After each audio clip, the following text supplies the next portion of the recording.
আমাকে বাঁচান, ওরা আমাকে খারাপ জায়গায় বিক্রি করে দিচ্ছে। কে বিক্রি করে দিচ্ছে? দুলা ভাই। কি সমস্যা? আরে আপনার সাথে কোনো সমস্যা নাই, সমস্যা হলো যে আমার এই শালির সাথে। আরে না, আরে রাখেন রাখেন, আগে কি সমস্যা সেটা বলেন। ওরে না নিয়ে গেলে অনেক ঝামেলা আছে। ওরে তো নিতে পারবেন না। আমি নগদ কর করা 2 লক্ষ টাকার নোট আনছি। এখন যদি আমার ওই শালিকে আমি ঠিক মতো নিয়ে না যায়, তাহলে আমার ওই 2 লক্ষ টাকার দায়ভার সব আমার মাথায়। আসলে আমার বাবা মা কেউ নেই, আমার দুলা ভাই খারাপ জায়গায় আমাকে বিক্রি করে দিতে চাচ্ছে। আমাকে বাঁচান। কত টাকা নিছেন? 2 লক্ষ টাকা। এখানে 3 লাখ আছে। হ্যাঁ, চল যাই গিয়ে। এখন আপনি কোথায় যাবেন? কোথায় যাব? ঠিক আছে, গাড়িতে ওঠেন। আমি ওকে বিয়ে করেছি। এইসব তুই কি কইতাছিস?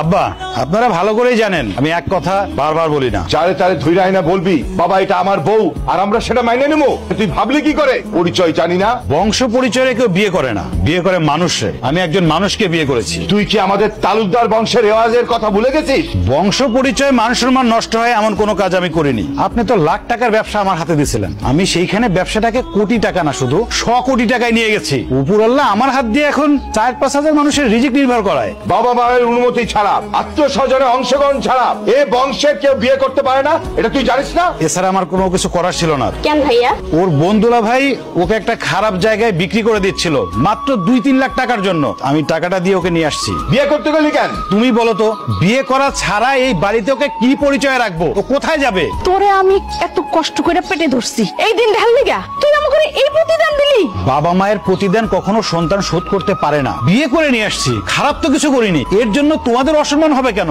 আমি যা বলছি বোঝার চেষ্টা করো। আশা করি আমার কথার কেউ অবাধ্য হবে না। আমি যেভাবে বলছি সেভাবেই করবা, বউয়ের সম্মান দিয়ে এই বাড়িতে রাখবা। আসো কেন? আসো বানাই। তোমার পরিচয় কি? কোথায় থাকো তুমি? আমার ছেলের সঙ্গে কি? আপনার ছেলেকে তো আমি চিনতাম না, আজকেই প্রথম দেখা।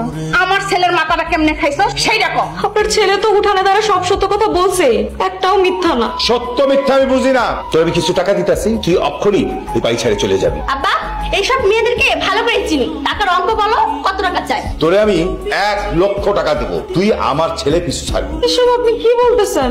আমার ছেলের মাথা খারাপ হইতে পারে, কিন্তু আমগো মাথা খারাপ হয়নি। তোরে আমার পোলার বউ হিসেবে মানমু না, এখন আমার বাড়ি থেকে বেরিয়ে তোরে আমি টাকা বাড়াই দিতেছি। 2 লাখ চলবো?